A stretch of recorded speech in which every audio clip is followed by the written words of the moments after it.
progress. There's a thing called life that has gotten in the way, we could say. I mean, work and family commitments, many people have those, so that's not really the point. But other things like other interests getting in the way.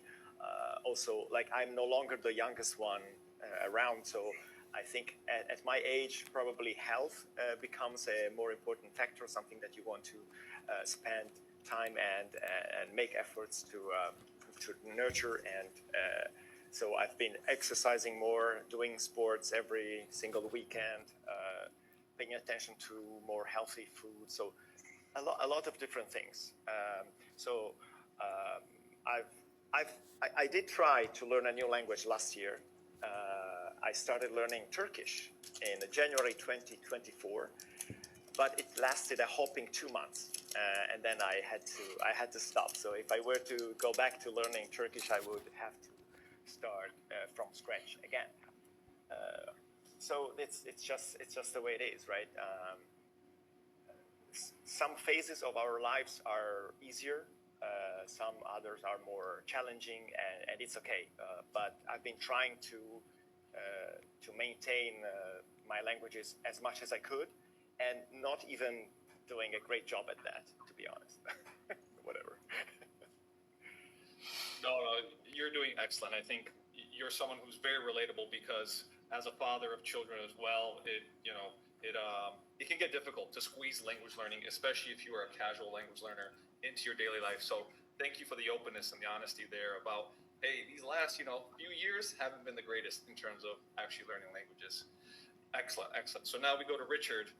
Tell us, biggest failure in language learning. I think the first big thing that I found I just didn't take to was when I was learning Georgian. I studied it for a year at Malmö University in Sweden, and typically I was used to being the sort of person that had come out of a year of studies, and I'd be able to at least string a sentence together.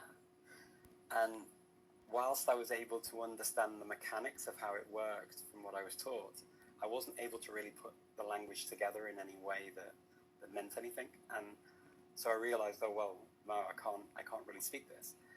And then I went into analysis mode and sort of thought about, okay, what are the reasons why this is happening? Well, first of all, Georgian's not the easiest of languages to approach. That's the first thing. It's not the easiest of languages to just pronounce either, because there are quite a lot of difficult sounds to make, and back to back as well within the words. But also, the other factor was I didn't ever hear Georgian. I'd never actually met a Georgian speaker at that point. And I think it's really important when you have these moments in your life where you don't succeed in something you set out to do in the beginning, or it doesn't turn out the way you expected it to turn out, to really look inwards and think, okay, well, what are the reasons for that? Is it just down to me? Or is it also down to the fact that, it's not really a fit for my life? And so I had to agree that was what it was. And it made my failure in learning Korean a lot easier to deal with later on. I did Korean as well. I was going to do it for a year. I did study it for a year in online groups. I had courses that I did at a college as well online. And again, it was very basic, the sort of level I ended up with. And it was a bit better than Korean, I would say.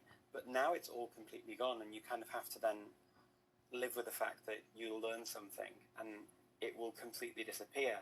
And you can feel bad about the fact that... Yeah, why? He blocked me, of course, but also I was not really going to join the live stream because it's waste of time. I just wanted to annoy the scammer or the scammers. They are all fake liars and scammers. Then they make a live stream here saying, are they lying to you about languages? You are lying, you fucking disgusting humans.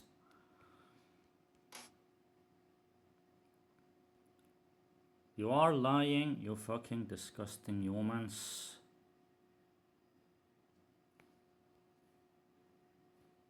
Disgusting liars, shit humans. And here you have also video with this Rhapsody lingo shithole.